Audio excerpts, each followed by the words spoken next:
Welcome to the Gi Spot podcast. My name's Rachel Bradshaw and I'm a black belt in Jiu Jitsu.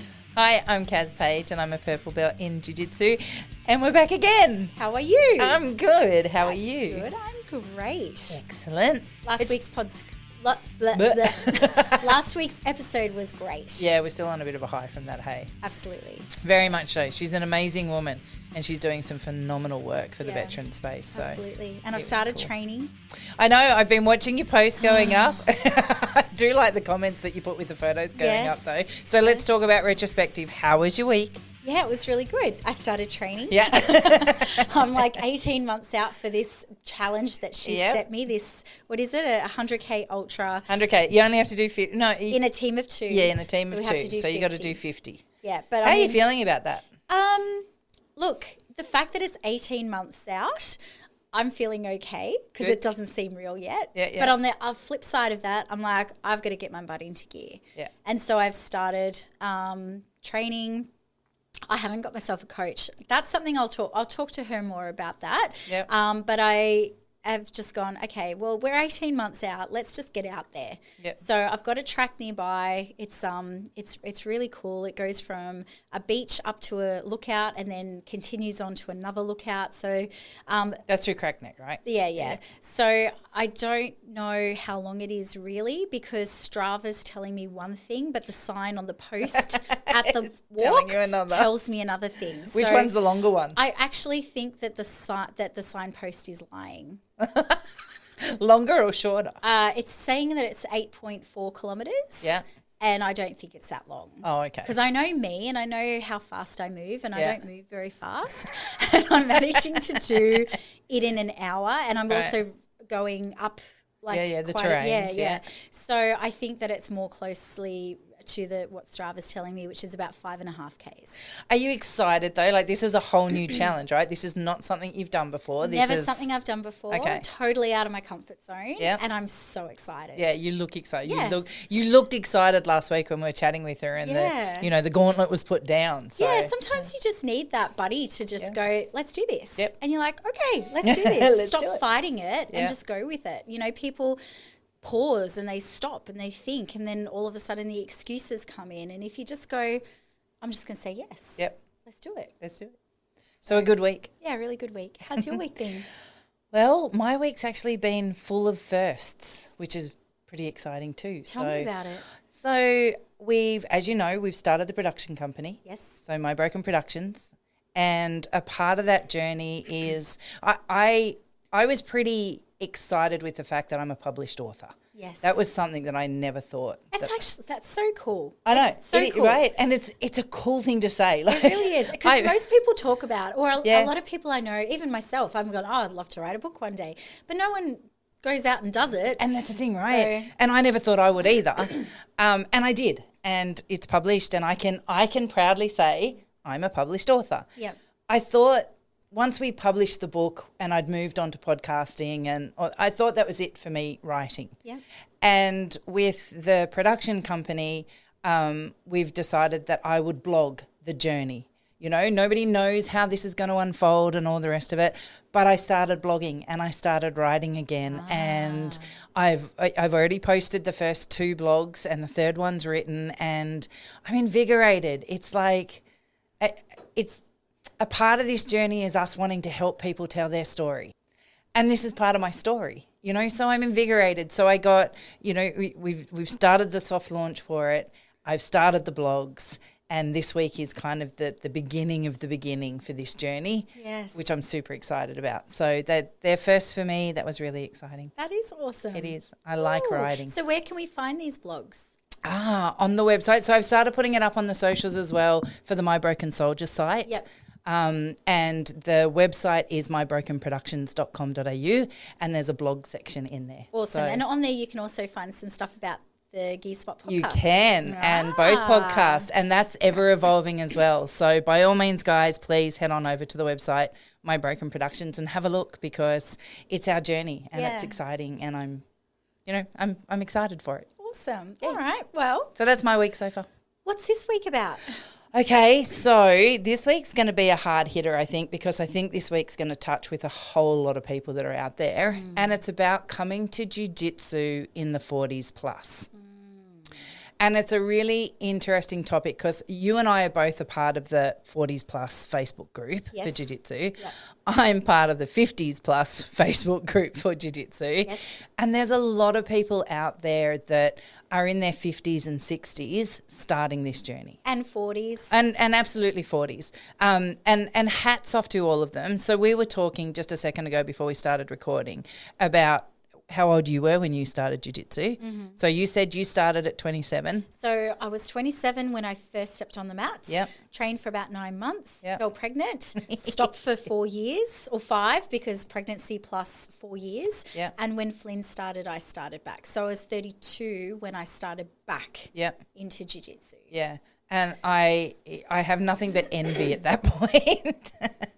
And so we did the maths. I was 45 when I started jiu-jitsu. And I'm 46 now. And you said? I can't imagine starting now. Yeah. Well, I mean, it's just so part of my life now, but I just think if I was, I mean, it's kind of like me going, okay, I'm going to do an ultra.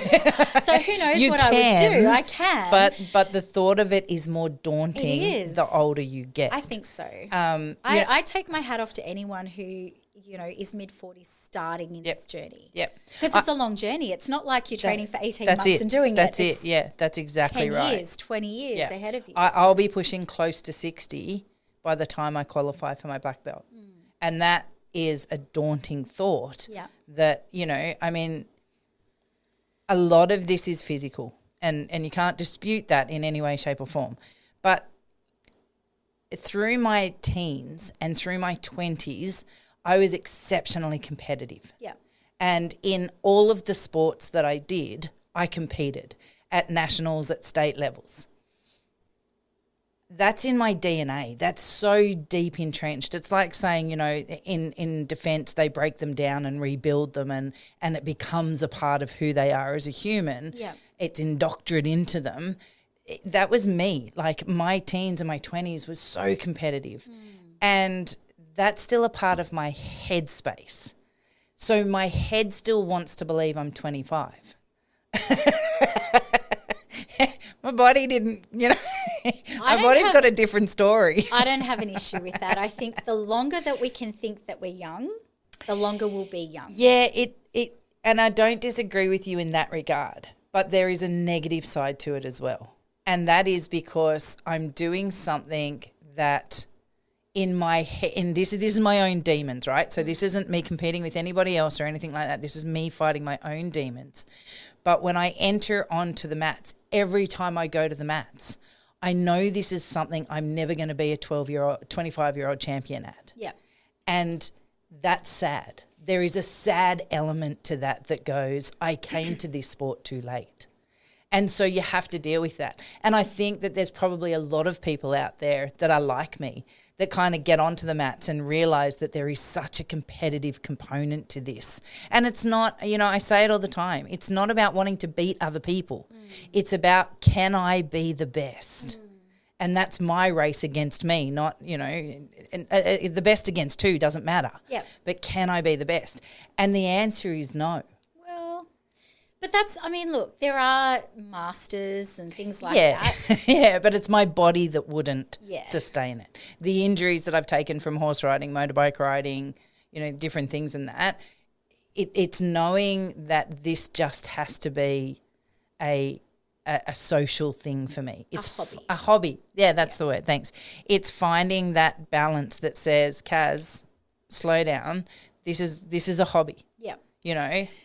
It's a really interesting thing because in my pre-talk to any new student that steps on the mat, doesn't matter if they're 16, doesn't matter if they're 45, okay?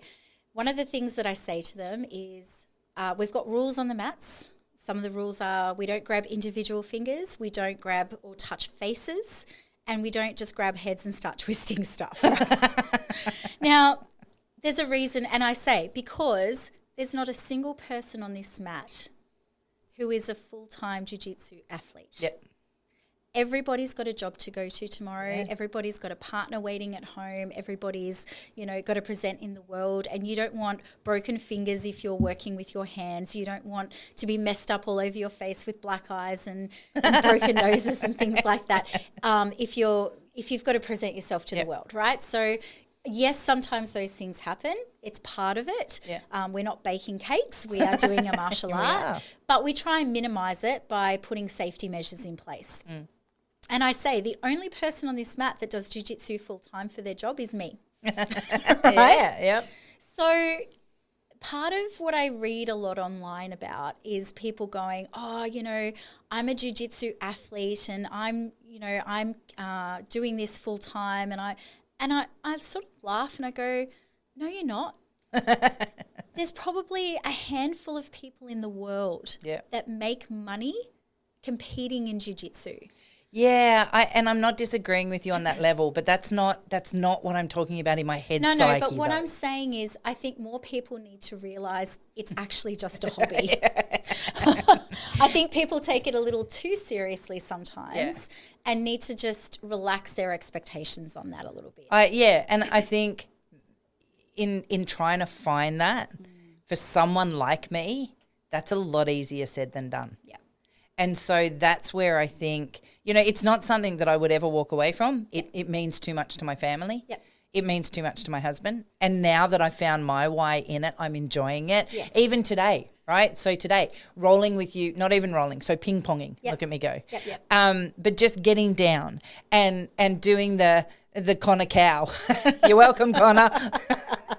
Milk the cow. Milk the cow. The Connor cow. The Connor cow. It's my new name for it. Okay. It's the Connor cow. And realizing just that micro movement of going, oh, I'm not supposed to throw it that way. I'm supposed to throw it that way, or let it go or push it back. Yeah. Those things are amazing for me. That's like fireworks going off in my head going, oh, thank fuck, the penny just dropped. Yay, okay, I get this now and I can work on this and I can move. Yeah. Those things are invigorating for me. That's my I'm growing, I'm getting it, There is still in the back of my head that little girl going, you came too late. And that, I think, is something that doesn't necessarily get talked about a lot, but probably should get talked about a little bit more because it's got to be okay to go, yeah, I came late. Mm-hmm. And that's sad. It's a bit like Scarlett. I'm sad today, my dog died. Mm. Do you know, there is still that element that's in my head that's probably always going to be there, but it's what I do with it that I have to find. I have to find the enjoyment in it being a hobby. Yeah. I have to find the enjoyment and the enjoyment in it being because I am getting the community out of it. I am getting the friendships out of it. I am getting all of these positive things out of it.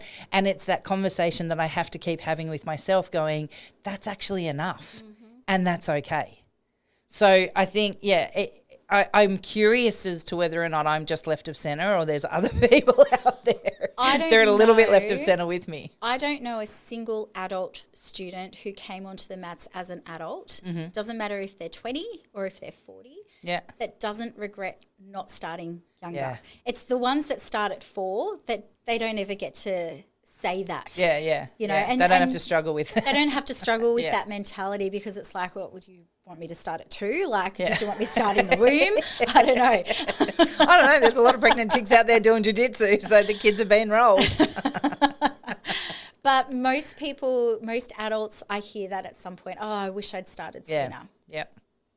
Just it's the regret of hindsight. That's it. Yeah. 2020, right? And I mean, even me, I stepped on at 27. Oh my goodness! Even stepping back on at 32, I didn't realize it at the time, but now I'm like, man, I wish I hadn't taken those 4 or 5 years off. I wish I'd had the baby and then worked out something that I could at least stayed back on, even if it was just one night a week during that time. I will shout out to any 20 and 30-year-olds out there that are doing it and toying with the thought of this is too hard, I'm going to chuck it in. Don't. Regret's a horrible fucking thing to have to live with. Yeah. Just don't. Even if it means that you're going down to, I don't know, once or twice a week or whatever, don't walk away. No. Because getting back is hard. So stay with it. But I will say though, in starting at 47, and we've talked before about me being like heavy in my weight, blowing up, and it was hard. You know, it's hard getting the knees up to the chest, and it's hard not feeling like I wasn't suffocating myself at different times. Yeah. The pinnacle change for me physically was when I went and engaged with John, so we call him J-Mac, to get stretch and conditioning. Yep. And that, I've got to say to anyone who is in the 40s, 50s bracket, if you are just starting on the mats, for the love of God, don't just think jiu-jitsu is all you need. Go and, even if it's watching YouTube videos or it's, you know, finding a strength and conditioning coach, whatever the case may be, but put more effort into your body outside of the mats, because jiu-jitsu requires you to fold up like a pretzel. And you need to be able to, you know, I'm sure there are games, because I've seen people do jiu-jitsu that are, you know, can't touch their toes, whatever the case may be, and they're, you know, high up there. But it does make it easier. And it allows you I've never felt better than when I was at the peak, working with John, training 3 or 4 nights a week before my neck went out, and I was moving like a 52-year-old. I don't know most 52-year-olds that could move like I was moving. Yep. And, you know, Matt always tells me all the time that he's envious because I heal well and I repair well and I've got a physical body that does bounce back. But it takes work. Like, look at me now. I'm blowing up like a fucking Oompa Loompa because I've done nothing and I'm post-surgery and all the drugs. I'm not moving like that. I do have to work at it to get it all back, you know, and I'm back with John and I'm back on the mats and I'm doing all this. But I have to be worth it. So invest in yourself. If you're coming to the mats in your 40s or 50s, that's probably one of the biggest things that I would say. Invest in yourself for conditioning and stretching. Yes. Because that's massive. I think stretching is really important. I think doing some weights is really important. Yep. You don't have to go bulk up or anything like that. But improving your strength. I got the wobbles. Improving your strength is great for whether you do jiu-jitsu or not, really, isn't it? Yep.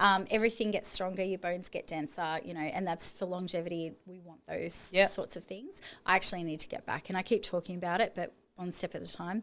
Yeah. When we're going to do that here one day a week, like How much do you want to take on? We're getting there. I'm piling on. I said we're doing the veterans class yesterday, and I said I've actually realised now, I'm in my 40s, that I can't just keep piling everything onto the plate. I have to sit down and actually go, okay, I'm going to do jiu-jitsu 3 and 4. I mean, I'm on there every day. Yeah. I'm on the mats every day. I'm coaching every day. I'm engaging. And sometimes more than once. It's not just every day. No, every day, twice a day, mostly. But it doesn't mean I have to roll hard every session or even roll every session. So now I've got to sort of sit down and go, okay, now I'm training for a running thing, right? So that's, rather than just piling it on, let's sit down and actually do this sensibly and go, all right, every second day I'm going to run and every day in between I'm going to roll. Yeah. And then, because my body's so used to rolling. Yeah. Like it's like brushing my hair, brushing my teeth. It's so it just, I'm more sore now if I don't roll. Yeah. So, okay, I'm adding this in. So I'm going, okay, we'll add this in, and then in a week's time, then I'll sit down and work out a strength and conditioning program, and I'll start to add that in too, because I'll need that for the running as well. Yeah, for sure. You know, I need to make sure. And look, I think once you hit 40, I know for men and women too, and I get the funny view because I'm 10 years older than Matt, right? So I go through all these things, and Matt has no idea what I'm talking about, and he's like, yeah, there, pat on the back, you know, on you go. Raising his eyebrows.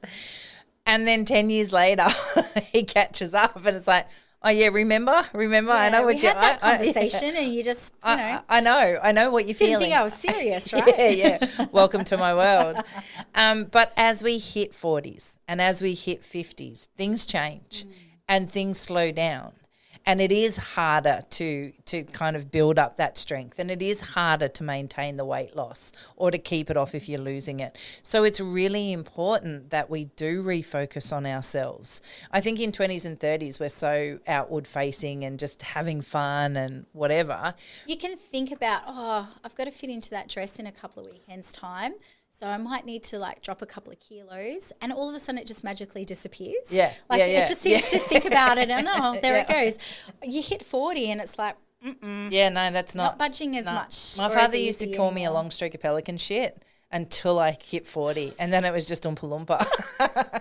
Yeah, that was my nickname. Okay. If you think about it, it's just long and slinky. I get it. It's an interesting thing to call your human daughters. That's okay. He wasn't the most charming of men. Never That mind. explains a lot to me about you now. It's opened up a whole new world. I want to differentiate here. There's two sides of the coin. Mm-hmm. There's the person who comes up through Jiu Jitsu. Yep. Say they start in their 20s and their 30s and now they're hitting their 40s. Well, yep. So I think there's some things there that we need to talk about because there's a change of expectation that starts to need to happen. That's important. And then there's the person who goes, I'm 40, I want to do something different with my life. You know, maybe I can't play footy anymore. Maybe I can't do some of the other activities I enjoyed. How about we go do this gentle art and try some jiu-jitsu, right? Yep. Because it is so good for you. It uses every muscle in your body. It does. It strengthens your core. It does help you be stronger. It's a great community. There's all these benefits to it. And we've spoken about that multiple times before. But physically, it's actually pretty good for you as well. Yep. As long as we can maintain fairly injury-free throughout it. And that is a lot to do with your expectations. If you can lower that a little bit, you'll probably be injured less. And I think one of the things that you didn't say there was mental health. Yeah. And I think it's the way we speak to ourselves through the journey that can make or break what happens in those early days. Yeah. Because I know, we laugh when we talk about the white belt spaz, right? And everybody's going to get on and go 100 miles an hour. And that was exactly me. Yeah. And I was going home with crippled fingers and I was going home in agony. And in doing some reading for this episode, every single website that I went to about suggestions for coming to the mats at 40 and 50 is go slow. Mm-hmm. Lower your expectations.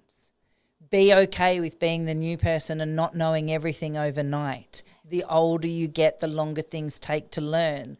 The older you get, the longer your muscle takes to memory. So none of that, and because of the person I am, I'm 100 miles an hour, I want it now, etc. and so forth, and my brain's still a 25-year-old where my body goes, fuck you, no. Dumb fuck. And so I didn't know to slow down. I didn't know to take my time. I didn't know that it was going to take me a little bit longer to come to the party in this sport. And it's not a gentle sport. They lied to me. Do you know why they call it the gentle art? No. It still dumbfounds you as to why. Yes. Because you can train it to maximum potential without actually injuring anyone. In the fact that I can put an arm bar on you and I can take it to that point where then you will tap and I will let go. Yeah.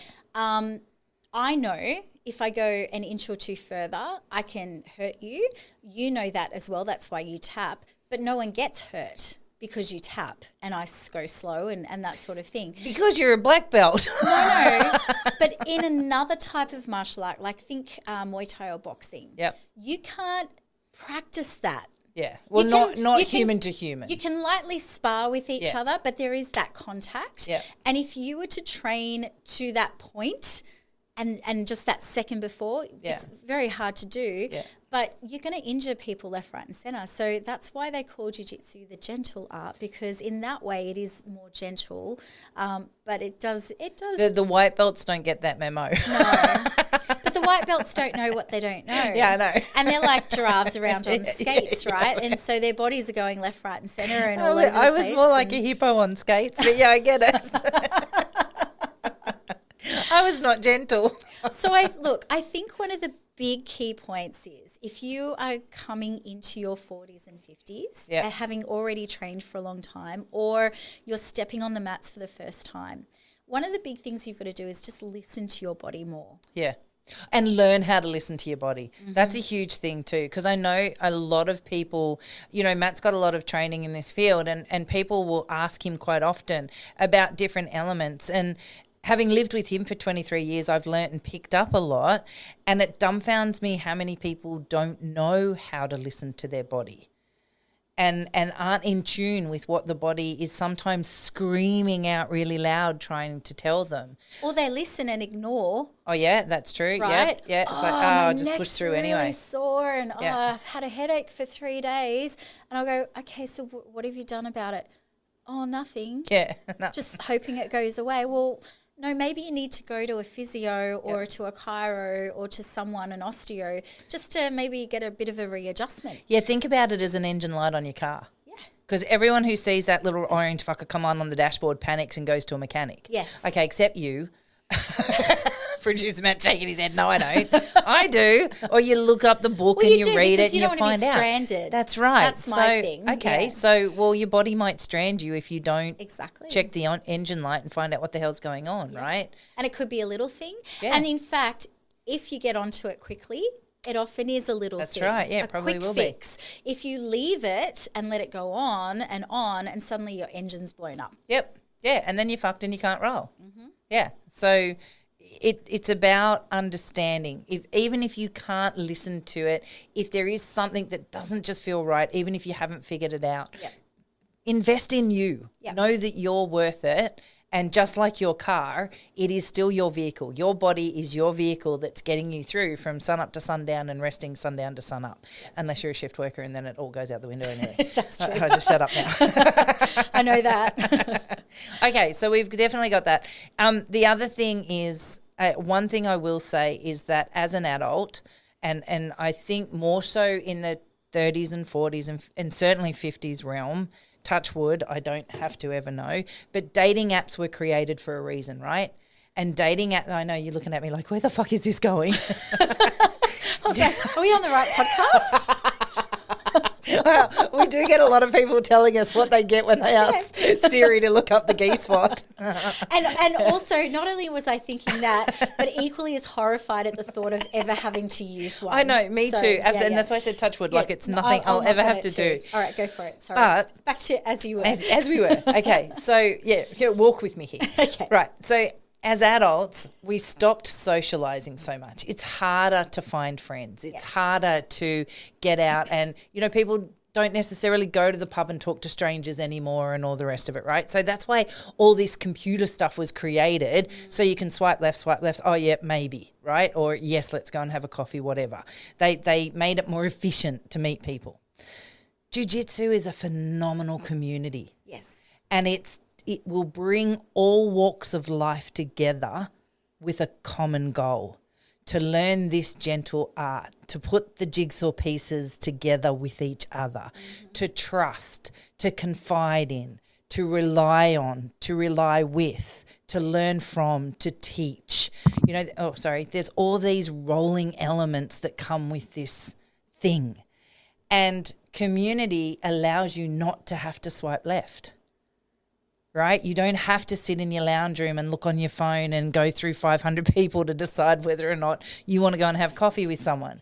You've got 30 or 40 people on the mats that you can say yes or no to and build friendships with. You are one of my closest friends in the whole wide world.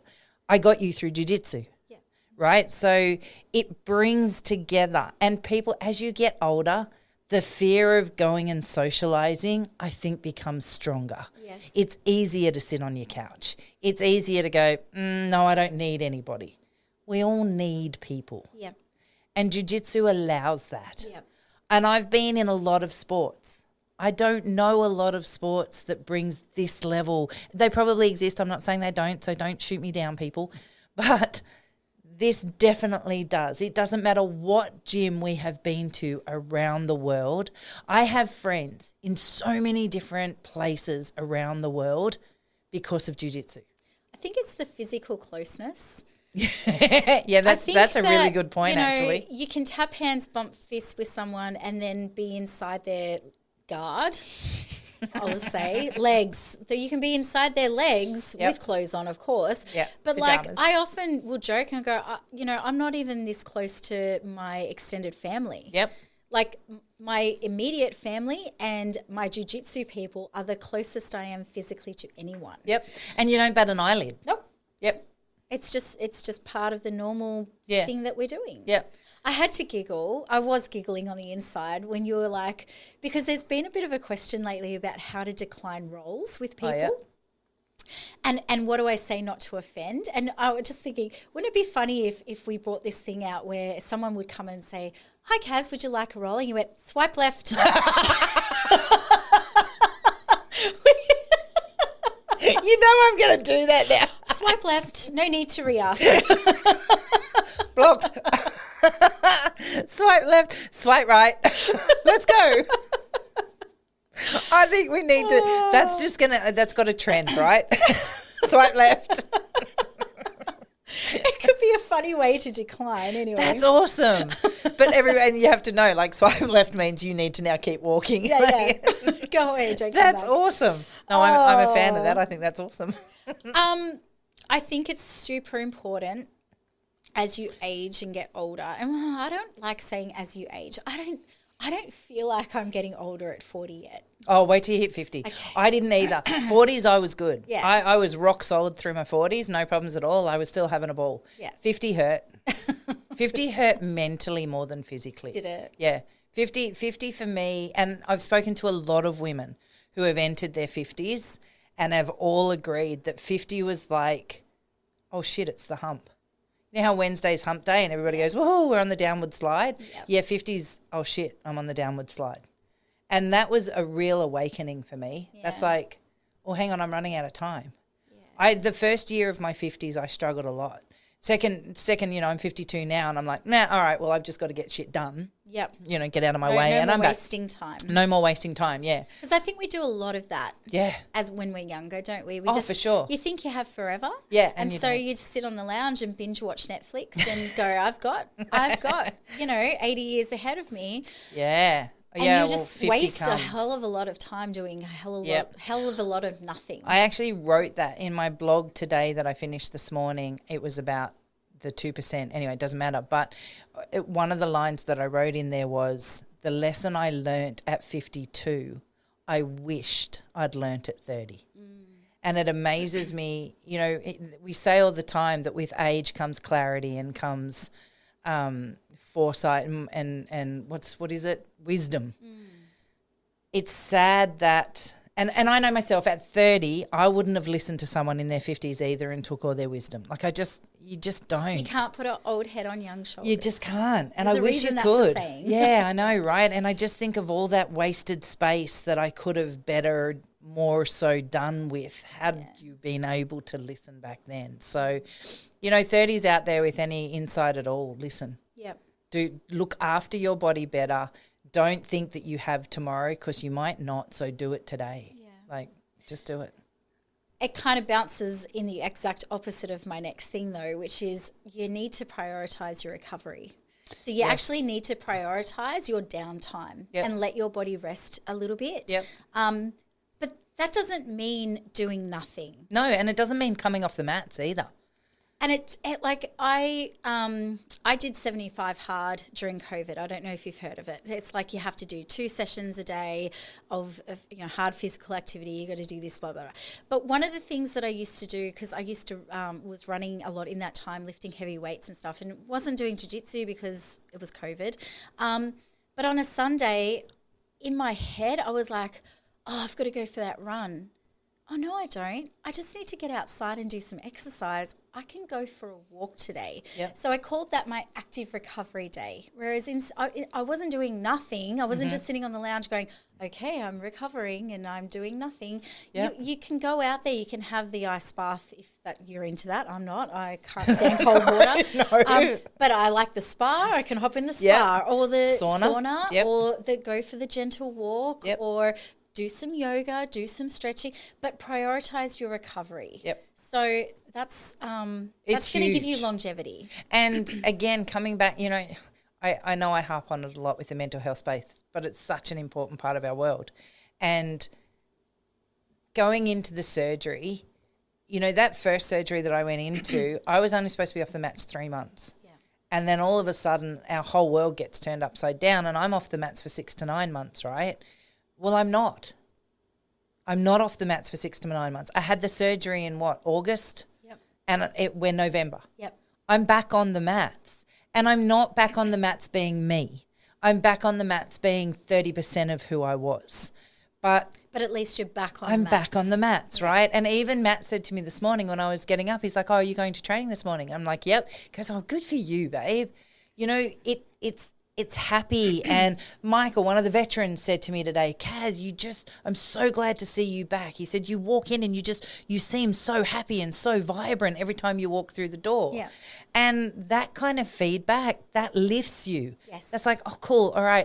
I was talking to a girlfriend of mine in California this morning. She's going through cancer in her foot, right? And she's in rehab and she's got to go through a lot. And I said to her, it's those milestones. It's those milestones that says I've achieved that. It means I'm moving forward. So the first couple of times I rocked up to the gym at Iconic, I walked in the door and I said hello to everybody and I sat on the bleachers. I couldn't move. I couldn't do anything. Getting on the mats was a high risk. I couldn't be bumped. I couldn't anything. But I would come in and it was amazing to see everybody. And then the next milestone was I put on a T-shirt and a pair of trackies and I sat on the mats bless you, because I sat on the mats and I sat with my head up against the wall because I needed to rest it and I couldn't do anything. But I was on the mats. Yeah. Each one of these are milestones and I'm doing them faster than I should have been doing them against, the medical profession and all the rest of it. But I'm not doing them at risk to me. Yes. Because I'm happy, because I want to be there, because I'm up and I'm invigorated, I'm healing. Yes. And there's a lot to be said about a positive mindset. Yep. And faster recoveries. Yes, absolutely. And so don't sit on the couch. You're right. People, you've got to take it slowly. You've got to heal. You've got to look after your bodies and you have to put you first. But I think if I had have just sat at home on the couch all day, and you saw me at my worst, right? You know that when I did have to sit at home on the couch all day, that was really, really dark space for me. Yep. And so that's when I came and kidnapped you. Yeah, and stole me away and got me out and doing stuff. And, if I had have just done the medical orders and just sat and I don't know, it would have been a really, really horrible process. And we've talked about that before, about the one thing they don't tell you when you've got to go in for major surgery is the mental health aspect of. There was no discussions. No discussions whatsoever for me or for Matt. Matt's also not been able to roll for a really long time because of his hand. And there's been no discussions, no red flags, no, hey, do you have mental health issues in your... It's not even thought of. No, it's really not. And it's like saying, I don't know if anybody's ever seen a wild big cat caged before, but that's what you see in that cage as that physical thing is just exploding. That's what happens inside my head. Yeah. And it's not a good space to be in. So it didn't matter what we did, going to lunch that day, going for a walk, getting out and being amongst people is what saved me through that process. Yeah.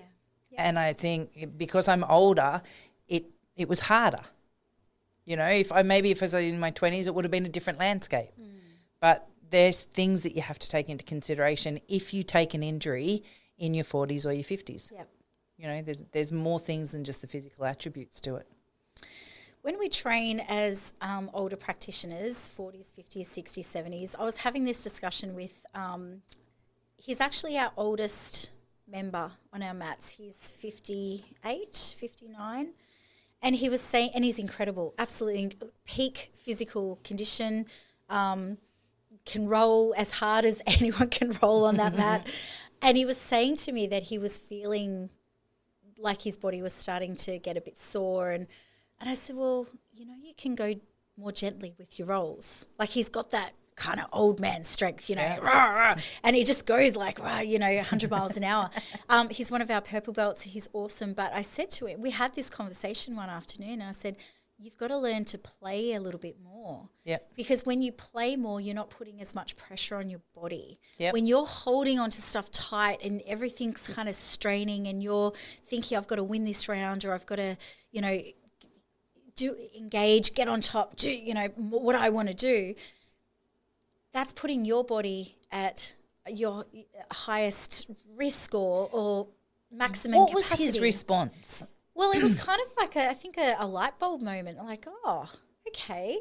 I said, but the problem is because you roll like this all the time, everyone's going to be thinking that's what they're getting from you. Yeah. It's going to take them a little while to realize that you're going to start playing a little bit more. Yeah. So you've got to give them a time as well. Or you can verbally say, let's just play with this one, or let's go a little softer, a little bit more playful. If you use your words, that will help. But it doesn't mean that you can't train. Even I do it. And I know I'm sort of stumbling over my words here, but, when people think about training in the sparring portion of jiu-jitsu, everyone's got this image in their head that they go into a round and every round's tough and you've got to go 100% or 80% or 60, even 60%, right? Like this, that, and you're with giants and you're fighting for your life and you're getting out on top and you're sweating and getting a good workout. It doesn't have to be that way. I will roll with one person who might be like 100-kilo man and I really go, okay, that was a tough round. And then I'm looking around the mats and I'm going, where's one of the teens I can roll with? Well, that was a mistake because they just ran rings around me too. So let me go, okay, next round, let's try again. Let me go with this new lady over here. Yep. That's going to be a nice, I can sort of talk them through. So your training intensity doesn't have to be at a certain intensity the entire workout. You can up and down it and go relaxed. And I think more conversations like that need to be had, though. Yeah.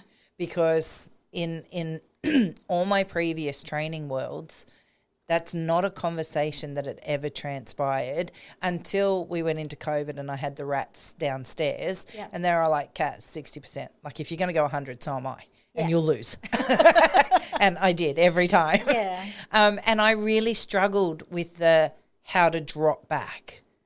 And so where the penny really started to drop for me was in women's class, when I started coming to your women's class. Yep. And I was further ahead than most of those women, right? So at that point I was blue belt 4 stripes, then purple, and they're in their new journey. A lot of them had just started. They were going to get nothing from me if I just went normal Kaz spaz, right? And so I had to learn to play. You had to slow your roll. I had to slow my roll. And I had to slow my intensity and I had to slow my strength and I had to slow. And then it became fun. Yes. I wasn't on defense mode. I didn't spend 5 minutes solidly just trying to defend and survive.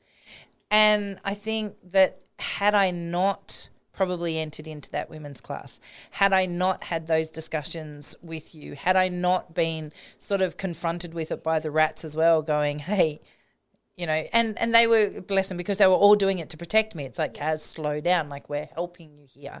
Had I not had those conversations, I never would have got to that point on my own because it's not in my headspace. My headspace is go 100 miles an hour, kill or be killed. That's it. And so I think, it's beneficial for people to have more conversations like that. Yeah. I think it's okay. I hear you say it all the time and I chuckle to myself quite often when I hear you say it in a class.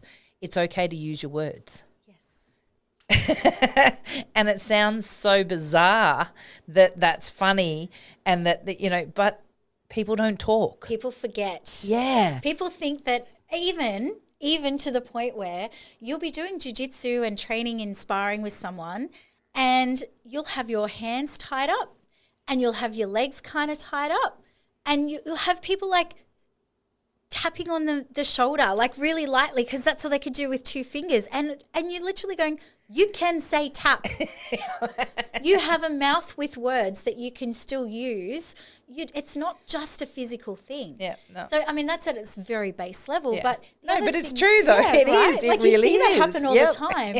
But people can also use their words in, hey, look, I don't have it in me today. Can we just play? Yep. Can we just, ping pong or can we just...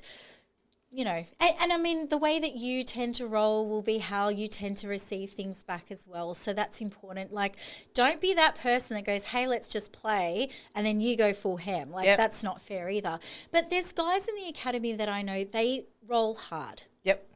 And I will seek them out when I want a roll that's going to be hard. Yep.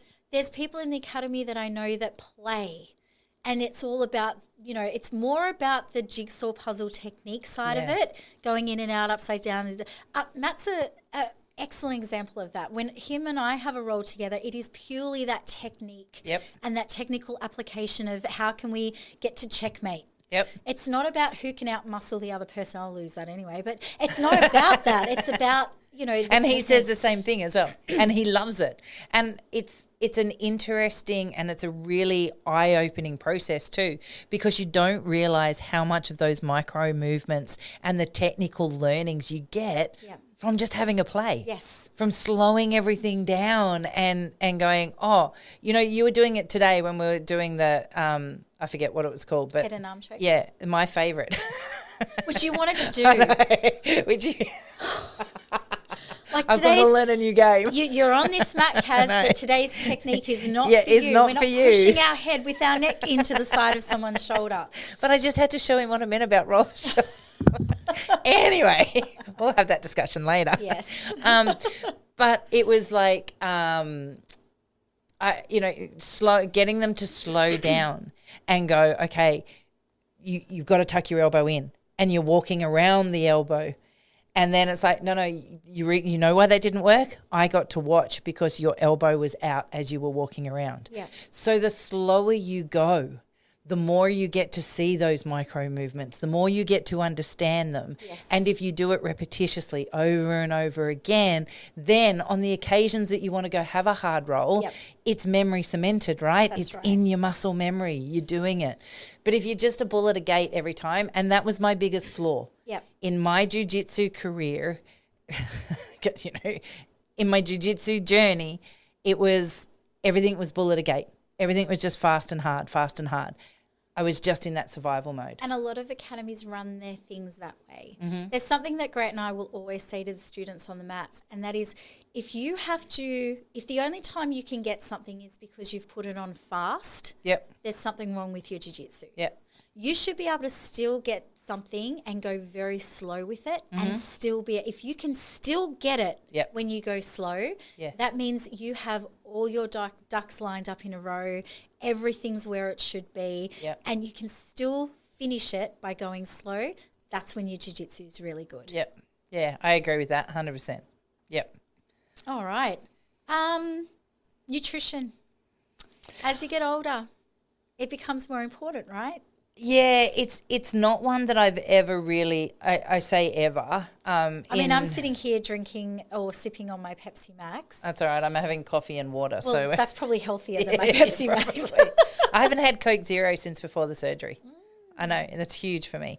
Matt is the chef of the house, and, you know, whilst we have some food that is probably not the healthiest, it's rare. And so food probably in the last sort of 15 years nutrition for us isn't really, it's a non-event for us because... Is it a non-event for us or is it a non-event for you because Matt takes care of it? It's a non-event for me because Matt takes care of it.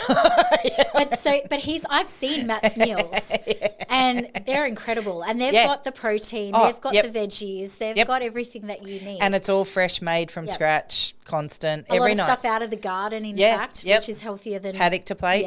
Absolutely. So we don't have processed meals, we don't have processed food, a lot of it in the house or anything like that. The kids get some treats, and we have a box of Smarties of a night time.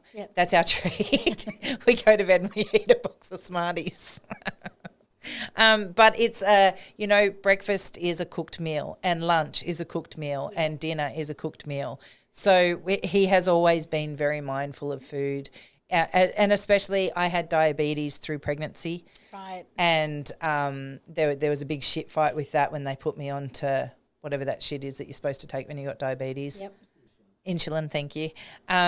And it put me to sleep. It was horrible. It was like I went into this massive fog.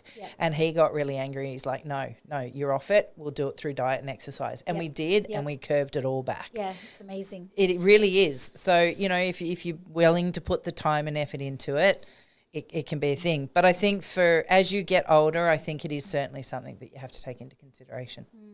And eat, peel a carrot. It's not hard. I peel a carrot. I had little baby cucumbers and a bit of mayo last night. As my snack after dinner. So just buy fresh. What's been the biggest shock to you, or what have been some of the biggest challenges for you as coming into jiu-jitsu at 46, 47 and continuing through until 52? Learning the language. And I guess that was my own fault. Like, I listen to people like Vicky or Jess, right? And they're down pat with it. But I think it's only now that I'm starting to really understand the language. Yep. It is a language unto its own. Yes. There's, like any sport, they have their own terminologies and names and things like that. So learning the language has probably been one of the things. I'm a very... I see the pictures in my head as I go through things. So when we're drilling, I can see everything clearly. And 98% of the time, I can replicate it through drilling, right? No, she put her hand there, she did this, she did that. All right, let's go with that. Sorry, I keep hitting that with my pencil.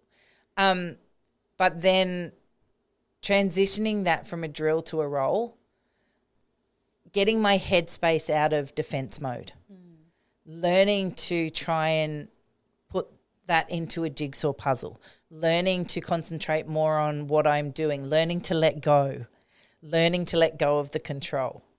That's probably been one of the biggest, hardest hurdles for me, because I don't want to lose.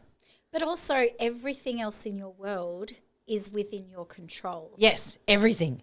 You're the boss lady, right, in the rest of your world. So do you have to then step on the mats and be humbled? Yeah, right, it's hard. in that way. Yeah, it's huge. So you've had to really put your ego aside. Yeah, and let go of the control. Yeah. And I don't know that I'm there yet. I can't honestly put my hand on my heart and say I'm 100% there yet.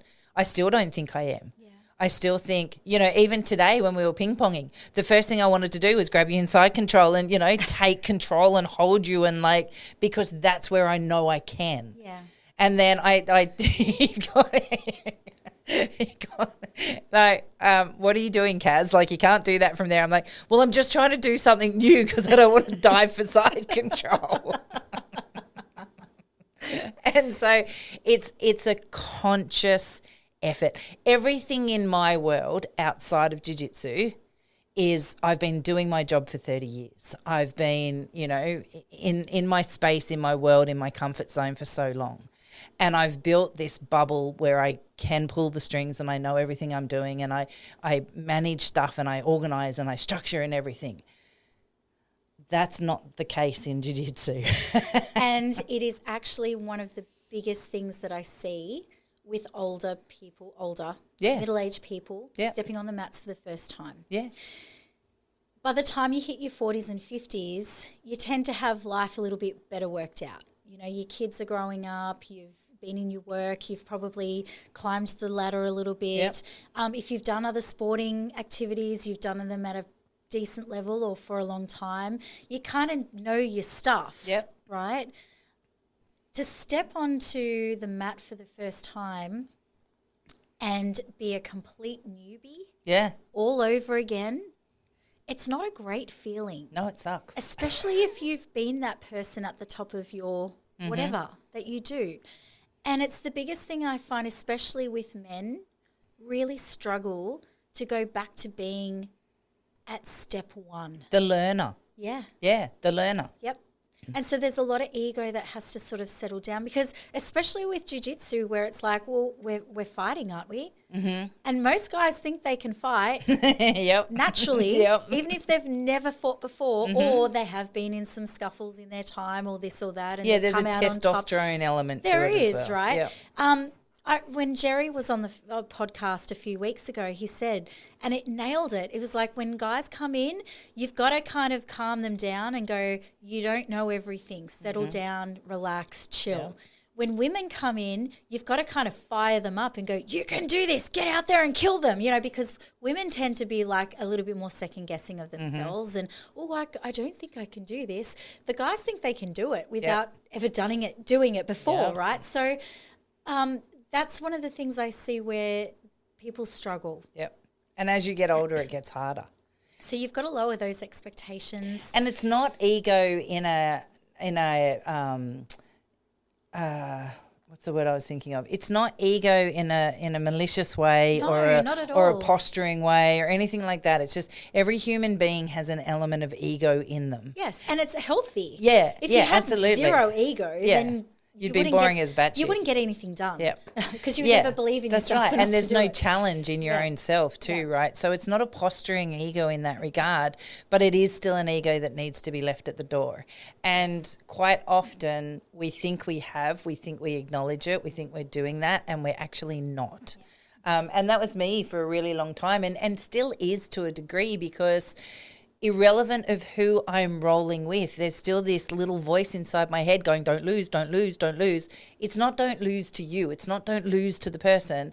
It's don't lose to myself. Be better, be better, be better.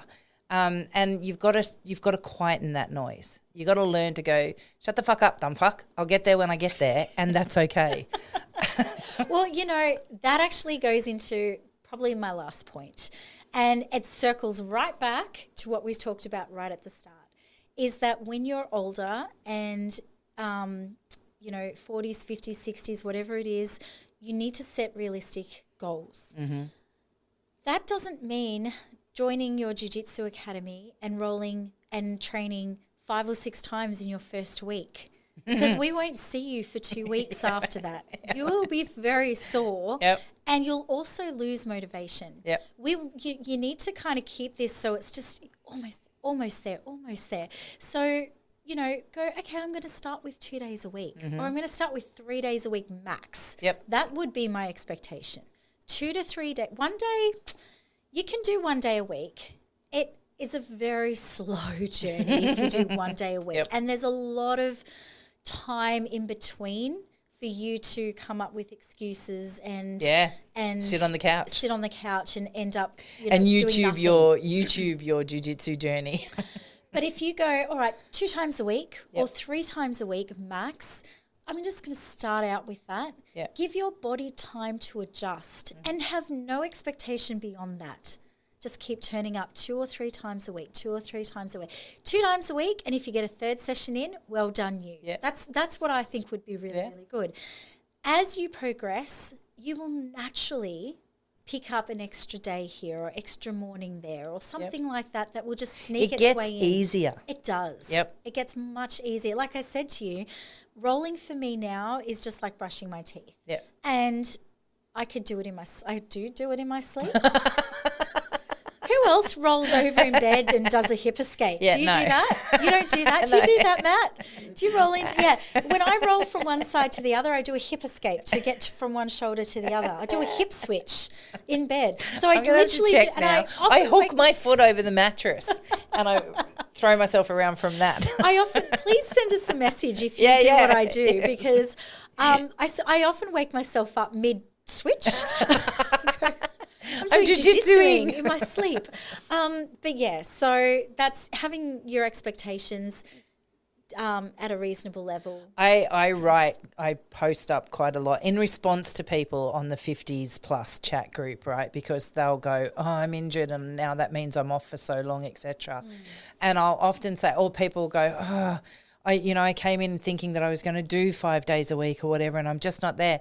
And I will quite often write a response going, give yourself a break here. Yeah. Like, understand the generation in which you are in and allow that to be okay.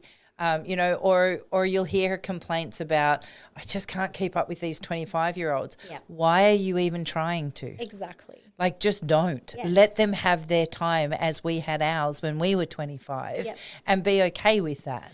And, there will be 25-year-olds that will want to roll with you. It's not like you can't, it's not, I don't know. Don't try and keep up with them, but also enjoy what they bring to the table. Yeah, for sure. Like, you can absolutely have super fun rolls with them.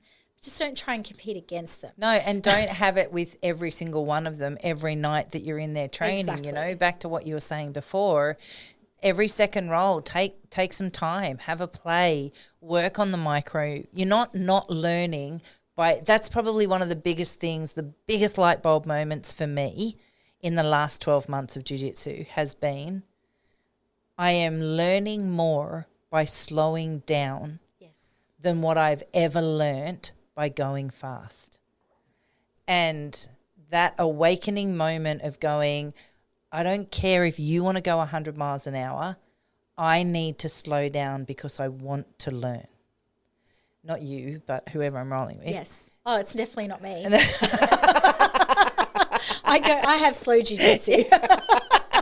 Yeah, you have very precise jiu-jitsu though. So, and that's where that's the whole thing for me is now I'm going to learn more, and my jiu-jitsu is going to be better if I do slow down.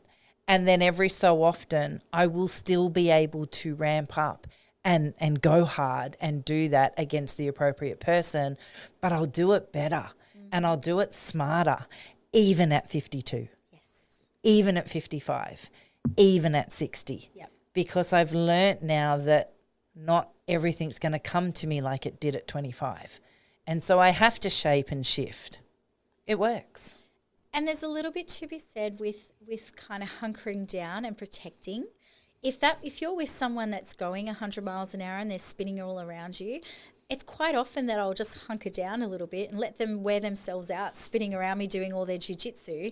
And then when they've settled, I'll go, okay, let's start. We'll start engaging in this role now. Yeah. Is that fun? I'll still hunker a motherfucker. Listen here. I'm not trying to keep up with the speed of a 20-year-old though. No way. I don't even try. I let them go. And if they happen to get me, they get me. Yep. You've got to be okay with that as well. Yeah. You really do. You're going to get caught. Yep. But that's jiu-jitsu. Yeah, that's right. That's the part of the game, right? I don't know. I kind of think it would be boring, like getting to black belt and never getting caught again. Where's the fun in that? Where do you start to work out, oh, damn it, I made that mistake? Yep. It's always learning. Yeah. You're always learning. And I think that was the transitional shift in my headspace. Don't be so defensive. Yeah. Let it go so I can learn. Yeah. Where are my gaps? Open up. Yeah, that's Open up right. a little bit more. Be a little looser with it. You might surprise yourself. Yeah, there was no wisdom for me in jiu-jitsu. I didn't come with wisdom. I'm learning wisdom. But yeah, look, I think to anyone that if you're out there and you're in your 40s and you're in your 50s and you're just at the start and you're questioning whether or not you should be, the answer is always yes. Don't quit. Don't quit. Don't quit. But be smart about it. Talk to your coaches as well. Yep. Like they'll give you tips. It's okay to use your words. If only everyone knew that. It's out there now. It's okay to swipe left and it's okay to use your words. That's my take on it. Yeah, would you like to roll? Swipe left. Please, people, make that a thing. That's so cool. What's your hope today, Kaz? They swipe left. Sorry. I do amuse myself. Oh. Okay, my hope is that my hope is that the 20s and 30s that are listening to this episode work with the 40s and 50s and understand that we're at a different time. We're at a different place. Our bodies hurt a little bit more. Don't bounce back quite as quick. We don't bounce back quite as quick, but we do come with an element of wisdom in life. And so go gentle with us. Don't be in a rush to beat us. Work with us because you'll keep us on the mats longer and we do have something to bring back. Yeah. We do have something to give. So my hope to the young ones out there, please take time to understand the generations that you're working with. Yeah. And to my generation, hang in there. Because if nothing else, I'm living proof that you can get through the worst of injuries and still come back. Mm-hmm. And even quicker than you thought. Even quicker than I thought, and I'm doing that because of the people surrounding me in that community. And my family and my friends have made that possible for me. And I got that from this sport. So hang in there. You don't have to win every role. You can play, and playing is probably more important in the learning. That's my hope. Beautiful. What's yours? I want to be doing jiu-jitsu until I'm in my 80s, 90s if I can. Yep. Elio was 92 when he stopped doing jiu-jitsu. That would be cool. 92. 92. That's cool. He was 96 when he passed away. I reckon he passed away at 96 because he gave up Jiu Jitsu at 92. Maybe he should have kept doing Jiu Jitsu. I reckon he might have had to stop doing Jiu Jitsu at 92. But, you know, my mum has a neighbour and she's 93. Yep. And she said to me one day recently, she's like, I'm starting to slow down. I had to give up bowls. This week. And I'm like, cool. You know, that is so cool. Yep. Why give up the thing that you love? No. If you love it, just find a way to work with it. Yes. And I think working with it is so much more beneficial than trying to fight against it. Yep. You know, so as we get older, stop trying to fight against getting older, trying to work with it a bit more. You might be able to keep things going a little bit longer. Yep, absolutely. But that's my goal. I want to be a grandma on the mat. So just to everyone out there, like, just keep working at it. You know, this is a lifetime thing. Yep. It's not a sprint, it's a marathon. We're in this for the long run. It brings so much to my life that goes beyond the physical. Yep. I don't want to give it up. And I would hate anyone out there thinking, you know, I've hit 50 years old, I've got to give this up. No, you don't. No. Or I've hit 50 and I can't start. Yeah, you can. Yeah. Absolutely you can. Excellent. All right. Well, that's it. That's what we've done for 40s and 50s. Before we go, like, share, subscribe.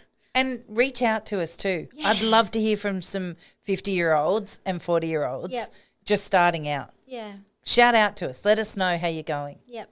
Or I want to hear from the ones that have sort of entered those age brackets that have gone, and I've had to change this up this way. Yeah. Yeah, give us some tips and tricks and we'll throw it out there as well. Absolutely. We're on YouTube now.